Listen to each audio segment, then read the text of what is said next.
She was amazing. She was my best friend. Everybody loved her. She had this weird spirit about her. She was like a hippie. She was born in the wrong decade. I used to tell her that all the time. At first, he was super cool. Like he was nice to her and he took her out all the time. And, she was crazy about him. We met through my sister-in-law. We worked together at a beauty school. In the beginning, it was a lot of ups. And then not even a year into it, there were a lot of downs. And I should have just left then. We met when I was in LEN school. I was partying like crazy. He was partying like crazy. We were in the same crowds. And so it was fun in hindsight. It had been a pattern that he was getting home later and later, and he was obviously intoxicated. I was so angry and I was screaming. And he strangled me hard enough where I wasn't screaming anymore. And I remember he like grabbed my head and banged it on the vents in the car, and then he headbutted me. It started off verbally, and then controlling, and then after the first time he strangled me, and then he said, "I promise I'll never do it again." And I believed him, because I thought, I've never had someone treat me like that. It must have been a mistake. Well, our neighbors saw a lot of stuff that I thought I was hiding well. Bruised eyes, bloody eyes, bruised feet, cuts, and repairing sheet wall because he threw my head in the sheet wall, stuff like that. And I had taken my son and just gone outside to the driveway. And that's when my neighbor waved for me to come to his house, to their house. And he said, "You get in this garage and you sit right here and you hide. Close the door," and they called 911.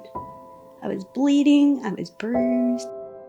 They moved in together and things slowly started going downhill. And her best friend messaged me on Facebook and was like, "Hey, have you heard from Alex?" And I was like, "No, why?" And she told me, it was a no call, no show. She didn't show up. What's going on? And I was like, "I don't know. I haven't talked to her in like 2 weeks." I was taking my daughter's friend to his friend's house. And I was like, I just want to drive by their apartment just to see, if their cars are there. If their cars are there, I won't freak out because that just means they're not answering.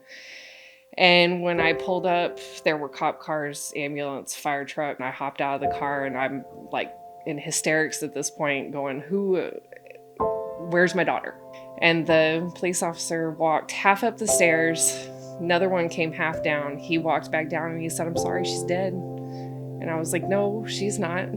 No, she's not. And a lot of that's a blur because I was really out of it. It was like it wasn't real. There was no time to process it, no time for anything. And she was just gone. He had shot her.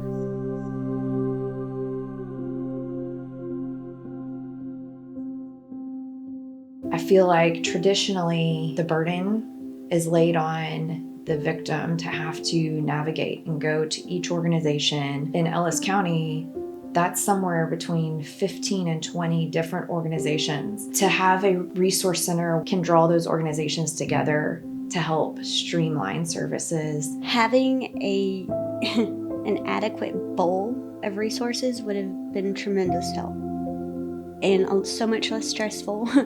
Just to know where you can start and then lead your way to the next resource and help to get yourself out of that situation so you don't go back to that situation. When you don't know where to look, you don't know what you're not doing. These victims don't understand the gravity of the abuse they're dealing with. I think his name is Chip. Went in his office the morning after and I filed charges, and he said 50% of the people that start off with your story end up as a homicide victim.